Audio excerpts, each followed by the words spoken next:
Les habla Abel desde Pekín, China. Bienvenidos a mi podcast, El Cuento de Roma, episodio 15, El Rey Porcena.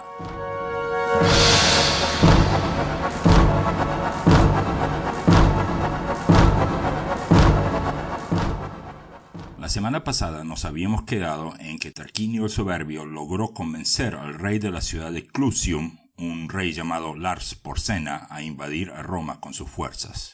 Clusium, una de las ciudades más poderosas de la confederación de las 12 ciudades etruscas, se encontraba sobre una colina y al margen de un río llamado Clanis, al noroeste de Roma. La palabra Clusium era una modificación de la palabra latina cludere, que significa cerca, ya que la ciudad se encontraba dentro de la esfera de influencia directa de Roma. Si bien no era tan cercana como la ciudad de Veyes, llegar a Clusium desde Roma no era algo tan difícil en aquellos tiempos. Los etruscos mismos la llamaban Clefsin. Hoy en día, la ciudad italiana de Chiusi, en la región de Toscana, se encuentra parcialmente construida sobre lo que en la antigüedad era Clefsin o Clusium. La población de Chiusi, según fuentes actuales en el sitio web de la misma ciudad, anda por los 10.000 habitantes. Llegar a Chiusi es muy fácil desde Roma hoy en día, ya que la autopista A1 conecta a ambas ciudades. Naturalmente también hay formas de visitar Chiusi por tren, y en los tiempos del rey Porcena el río Clanis era perfectamente navegable entre Clefsin y Roma.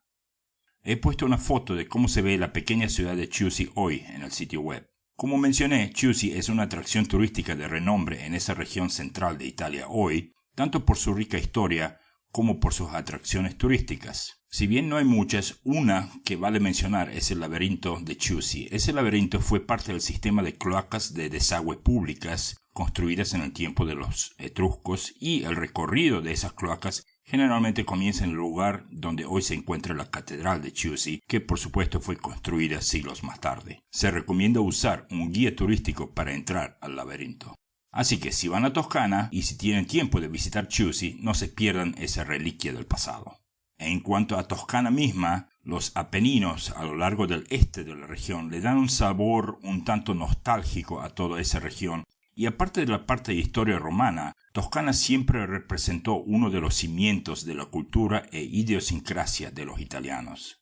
Bueno, volvamos a nuestra época y veamos qué andaba pasando en Roma y en Clusium, y antes de eso vamos por 1 minuto y medio a la palabra de la semana. Ok, la semana pasada tuvimos la palabra depugis. Depugis en latín significa flaco en dos sentidos de la palabra un tanto similares. Uno, como flaco en sí, como una persona no gorda. Dos, como pobre y delgado debido a la falta de comida. Así que hoy lo hacemos muy simple. Depugis es flaco, delgado de hambriento y pálido. Y ahora la palabra de la semana de esta semana. La palabra de la semana de esta semana es in situ. Así es, otra vez una pequeña frase de 2 palabras. I-N, espacio, S-I-T-U, in situ. Como siempre, puede ver el significado de la palabra ya mismo en mi sitio web, que se encuentra en www.elcuentoderoma.com, o puede esperar hasta el episodio que viene. Repito esta dirección, www.elcuentoderoma.com, y quiero aclarar que esta dirección de web los llevará a mi sitio primario llamado abelak.com. Bien, volvamos al tema del rey Porcena y lo que andaba pasando en Roma cuando Publio Valerio Publicola quedó como único cónsul después de la muerte de Lucio Junio Bruto. Dicho sea de paso, estuve pronunciando mal su último nombre, que más que un nombre fue un apodo que se ganó por ser tan bueno con la gente de Roma. Yo decía Publicola, pero en realidad se dice Publicola con un acento en la letra I, y eso proviene del latín servicio al público. Ya, error corregido, y aquí les cuento que después de traer al cuerpo de Junio Bruto a la ciudad, Publio Valerio Publicola tuvo una marcha triunfal por las calles de Roma, durante la cual estableció como una regla general que el triunfador sería jalado por 4 caballos blancos, y al final del cual pronunció un emocionante elogio en memoria de su amigo fallecido en el campo de batalla. Después de esto, Publio Valerio se puso a construir su nueva residencia un poco al norte de la colina del Palatino, en un pequeño promontorio llamado Velia, que rápidamente se iba convirtiendo en locación de bienes raíces de primera calidad. Tan pronto como empezó con esa construcción, la gente de Roma empezó a murmurar que Publio Valerio planeaba poder vigilar la ciudad entera desde su locación y eventualmente esclavizar a todos los romanos como lo haría un rey. Pero Publio Valerio recibe noticia de ese rumor e inmediatamente llamó a la gente de Roma a formar una asamblea pública al aire libre frente a la misma colina donde iba a estar su residencia. Retó a la gente a todo pulmón y les gritó que fue él quien ayudó a Roma a deshacerse de los reyes y cómo podían siquiera pensar en algo así. También les dijo a la gente que volviesen a venir al día siguiente y, según el escritor Tito Livio, ordenó desmantelar la construcción parcial de su casa durante la noche. Finalmente también sabemos que Publio Valerio ordenó a los lictores a aproximarse a la plaza donde estaba retando a la gente por ser tan paranoica, y cuando los lictores llegaron con sus faces, les ordenó que sacaran las hachas de entre las varas y que las pusieran en el piso. Esto significaba que magistrados ya no tenían el poder de ejecutar a alguien dentro del perímetro de la ciudad misma, y cuando Publio les ordenó que pusieran las varas en el piso también, la gente le aplaudió con todo entusiasmo. Este último acto significó que nadie, ni siquiera un cónsul, estaba por encima de la ley, y fue en ese momento que el apodo de Publícola realmente le quedó de por vida. Luego de eso, Valerio reanudó la construcción de su residencia debajo de ese mismo promontorio, donde, según él mismo, todo el mundo podía vigilarlo a él. Y además, ya les he contado que Valerio promulgó las dos leyes más admiradas de Roma desde que Roma misma existía: el derecho a matar a cualquiera que se quiera hacer rey, y el derecho a apelar o disputar cualquier juicio en frente a un magistrado de Roma. Creo que es fácil de entender que Valerio Publícola fue elegido cónsul 3 veces más durante su vida, en el 508, 507 y en el 504 a.C. Por último, Valerio también le ordenó al Senado romano a que se congregara al día siguiente y que votaran por el cónsul faltante, ya que él no tenía ni la menor intención de ser el único cónsul de Roma.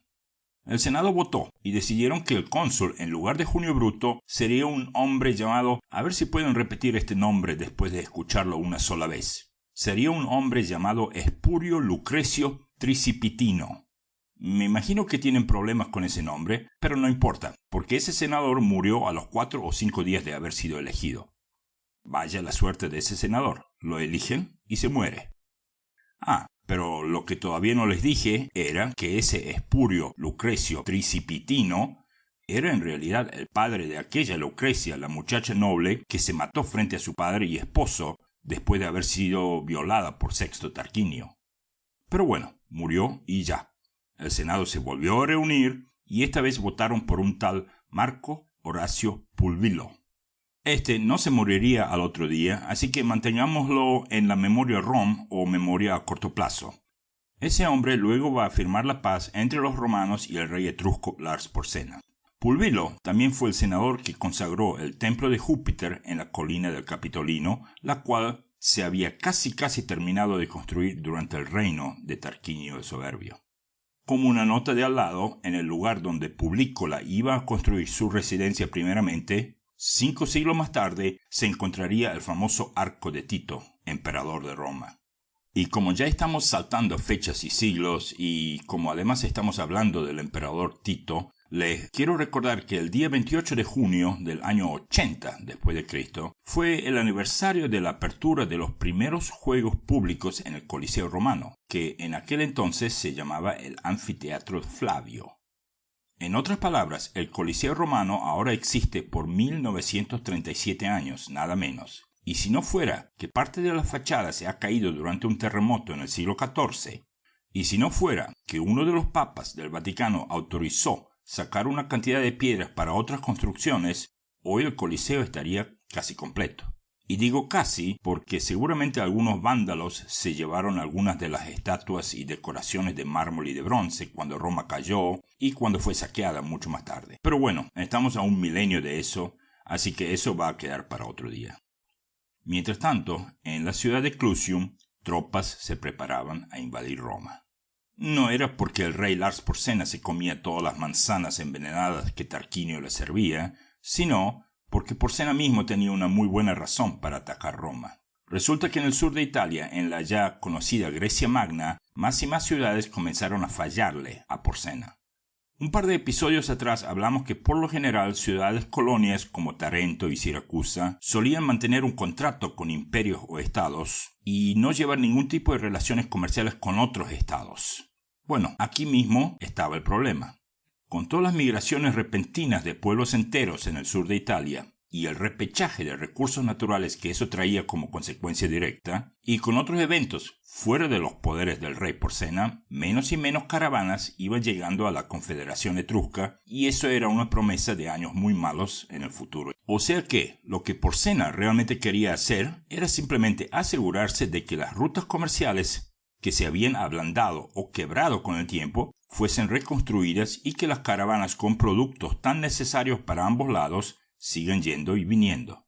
Roma, por el solo hecho de estar en el camino, se convirtió en la tabla de salto hacia Grecia Magna. Y por supuesto, qué mejor oportunidad que esa para darle un poco de ejercicio a sus tropas, Porsena se imaginó. Se imaginó mal. Si bien las fuerzas de Porsena eran estupendas en tamaño y en calidad, Porsena no incluyó otros factores en su ecuación matemática, como por ejemplo el hecho de que algunos pueblos, cuando se ven al límite de su existencia, hacen cosas que otros pueblos ni se pueden imaginar. Vamos a conocer a 3 héroes en esta parte de nuestra historia. Un soldado que nada a través del río Tíber, un asesino que se quema su mano propia a propósito, y una muchacha que demostró tanto coraje frente al rey etrusco que fue liberada después de haber sido una rehén del mismo. Bien, una historia después de la otra entonces. Cuando las tropas de Lars Porsena marcharon sobre Roma y una vez que los romanos se les enfrentaron en el campo, cerca de una colina llamada Janículo, que quedaba al otro lado del río y a 1 kilómetro de distancia de la ciudad misma, los romanos vieron que no le podían ganar a los etruscos. Teniendo un solo puente como modo de retorno, los romanos primero se echaron a correr hacia los etruscos, y cuando esto produjo un choque entre las dos fuerzas, los romanos se empezaron a replegar hacia el puente, mientras iban combatiendo mano a mano, fila por fila, paso por paso, hacia atrás. Una vez que las primeras filas llegaron al puente Sublicio, los romanos empezaron a correr, sabiendo que si los etruscos los querían perseguir, se estrangularían en el punto de acceso al puente. Y ahí pasó algo raro. Un soldado romano, según historiadores de origen muy noble, llamado Horacio Cocles, según la leyenda, Horacio Cocles consiguió detener el avance del ejército etrusco mientras sus compatriotas demolían el puente Sublicio para impedir que los enemigos cruzaran el río Tíber hasta Roma. Claro, me imagino a los etruscos mirando a Horacio y preguntándose qué hacía un tipo solitario en contra de un ejército entero.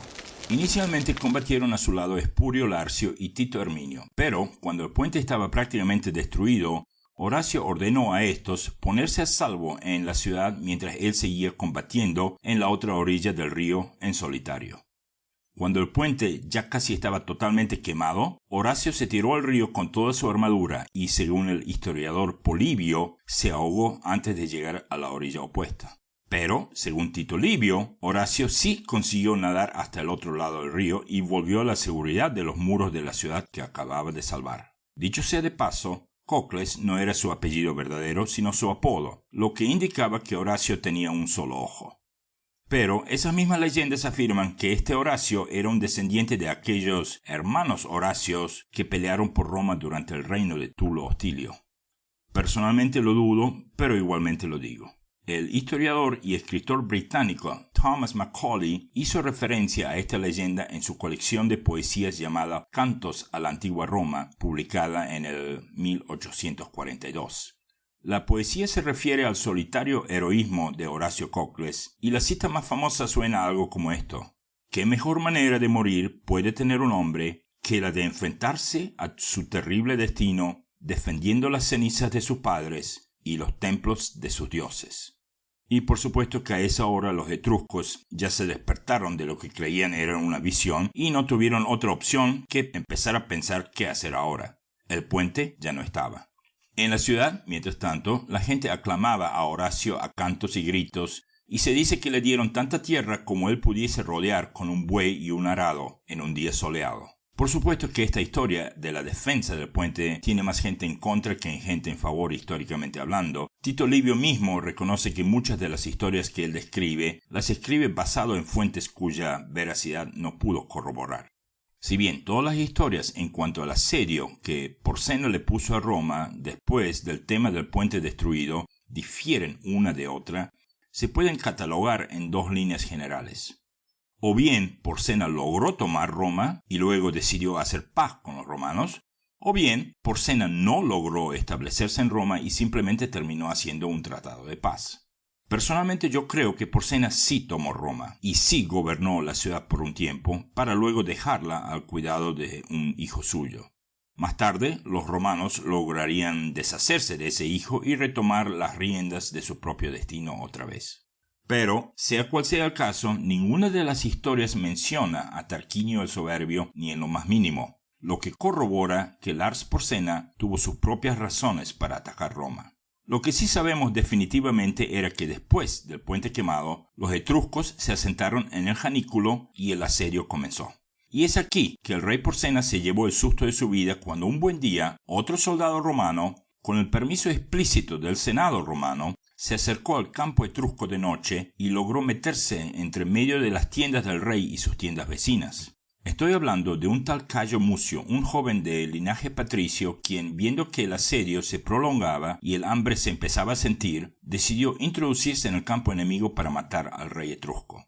Para evitar ser proclamado desertor, presentó su resolución al Senado el día anterior, el cual le dio su aprobación. Por supuesto, el Senado no tenía nada que perder. Disfrazado, Mucio penetró en el campo enemigo, pero al no conocer en persona a Porsena, y pensando que si no se apuraba en atacar lo iban a descubrir, se equivocó en su ataque y mató al secretario del rey en vez del rey.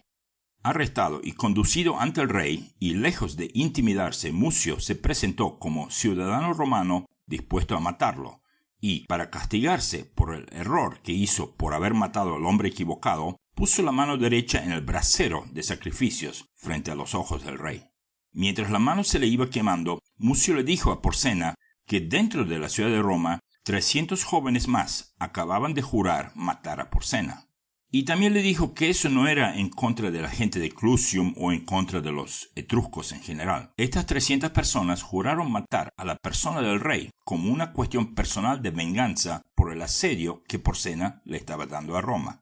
En otras palabras, iban a intentarlo 300 veces, uno después del otro, hasta que uno de los 300 lo logre algún día.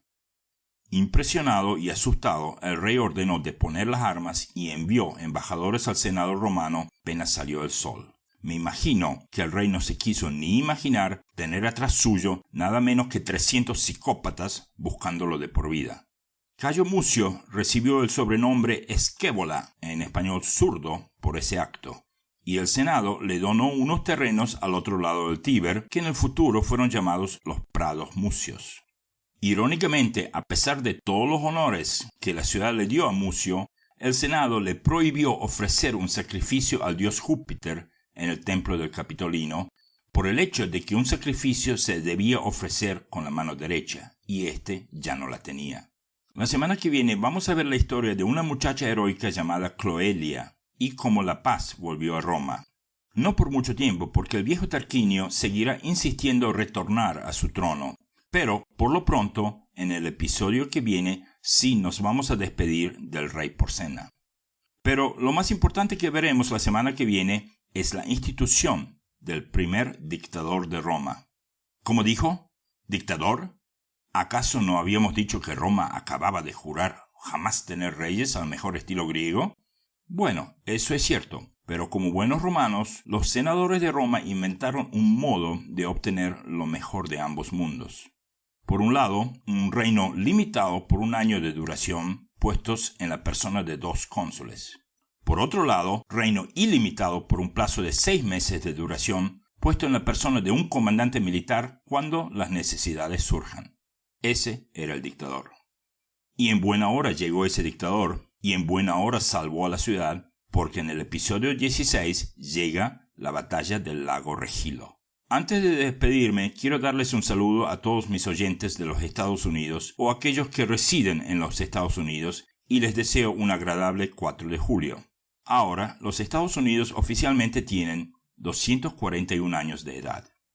Before closing this episode, I want to salute all the listeners from my good old US of A and the ones who live there right now. have a very happy 4th of July. Officially, the nation is now 241 years old. And by all means, please be careful with those fireworks. Gracias por escuchar y hasta la semana que viene.